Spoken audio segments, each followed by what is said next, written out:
Bun venit la etalarea pentru ascendent, lună, soare în Capricorn, luna aprilie. Să vedem ce avem aici pentru voi. Finanțe, carieră, dragoste, ce ar trebui să știți, ce va veni.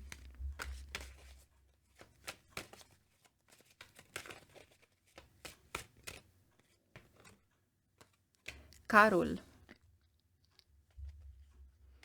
Aici este sensul familiei. Foarte adânc în asta.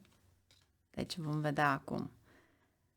Aici avem 9 de cupe. Ceva la care voi vă doriți și doriți să dați la o parte absolut orice obstacol. Carul este, de fapt, felul de a învinge în ceva și mai ales atunci când aveți de-a face cu roșu, este ca și cum ai învinge într-o dispută. 9 de bâte. A învinge niște obstacole. Poate unii dintre voi aveți obstacole în a obține o aprobare sau în a schimba ceva în viața voastră. Aici vi se spune că până la sfârșitul lunii se va schimba acest lucru. Plus, 9 de cupe, posibil să fie pentru unii dintre voi un hobby la care reveniți. Spânzuratul, regina de monede, este energia voastră, 6 de bâte. Deci hobby-ul respectiv vă schimbă viața. Aveți 6 de bâte. Wow! Iar aici aveți puterea. Regele. Putere extraordinară. Pentru unii dintre voi, cei care veți găsi, să zicem, un stimulant în politică, asistență socială, este bine să folosiți acest impuls după cea de-a doua jumătate a lunii. Iar aici evitați să faceți promisiuni fără să vă țineți de cuvânt, pentru că va fi un revers. Ce avem în finanțe? Să vedem cum stați cu banii.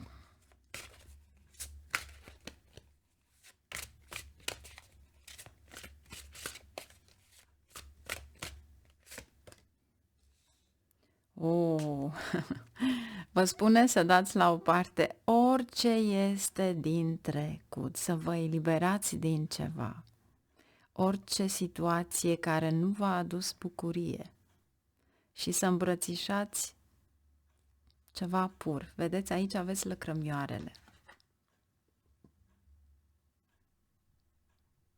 Puritate. Este ca și cum ai plânge, trece, ai lăsat totul și mergi mai departe. Aici poate pentru unii dintre voi sunt, aș spune, lipsa de finanțe în a merge către ceva mai departe. Care este soluția de fapt? Happy change. Aveți roata. Deci ai credință în Dumnezeu, orice nume ar fi El, ai credință pentru că niște decizii sau niște schimbări la care nu vă așteptați, ai încredere în El, în acele schimbări, pentru că cu siguranță îți va aduce ceva extraordinar. Asul de gândire.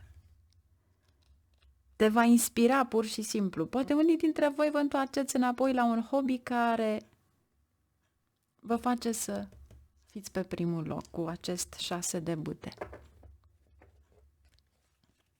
Și asta înseamnă că mulți dintre voi poate aveți o inclinație către artă, desen, ceva extraordinar care vă place. Aici e un fel de a spune lipsa banilor încetinește ceva psihologic, nu este neapărat în ceea ce este de zi cu zi viața, dar cu siguranță veți avea o schimbare extraordinar de bună. Este bine să includeți în viața voastră rugăciunile. În dragoste. Wedding. Unii dintre voi poate chiar aveți de-a face cu o nuntă. Și persoana respectivă posibil să fie dintr-o cultură diferită. V-ați chemat sufletul pereche.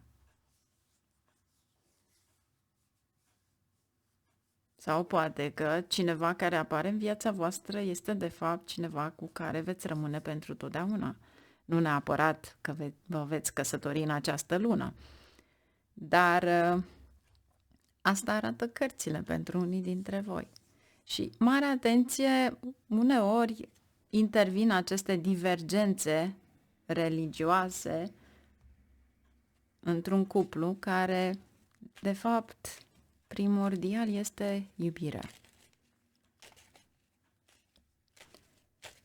Ce avem aici? 7. Carul. Regele de monede. Pentru unii dintre voi să știți că deveniți proprii șefi la ceea ce aveți voi. Sau poate că potențialul acela crește de a câștiga în momentul în care depuneți un efort continuu. Munciți din greu, ca întotdeauna. Iar aici, cu siguranță, este o ofertă foarte bună. 9 de cupe, împărăteasa, îi se îndeplinește o dorință. Vedeți voi, împărăteasa are de-a face cu ceva extraordinar de bun. Poate fi orice. Și dă la o parte orice obstacol. Deci nu este cartea respectivă. Să vedem ce vrea să-mi spun aici. 3 de spade. De ce sunteți supărați, dezamăgiți? 8 de monede. Ar fi bine să cercetați ceva pentru a elimina acele obstacole, iar pentru unii dintre voi cred că nu aveți o comunicare bună cu toți membrii de familie.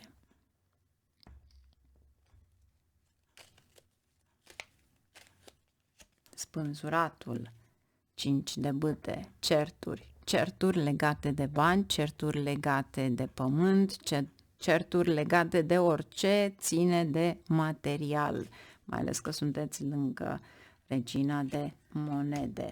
3 de monede. Găsiți o soluție în a împărți ceva, dar aș spune pentru unii dintre voi posibil să aveți de-a face chiar cu o moștenire. Și acea moștenire o veți da mai departe altcuiva. 2 de spade, va trebui să decideți. Este greu să decideți. Este legat de acel 3 de spade. 6 de monede, o persoană căruia i-ați dat în continuu bani. Cine este persoana respectivă? 4 de spade. Cineva care efectiv v-a îmbolnăvit atât psihologic și l-a figurat, spuneți cum vreți, este cineva care nu își ia nicio responsabilitate. Și posibil să mintă în acest moment că sunt bolnavi.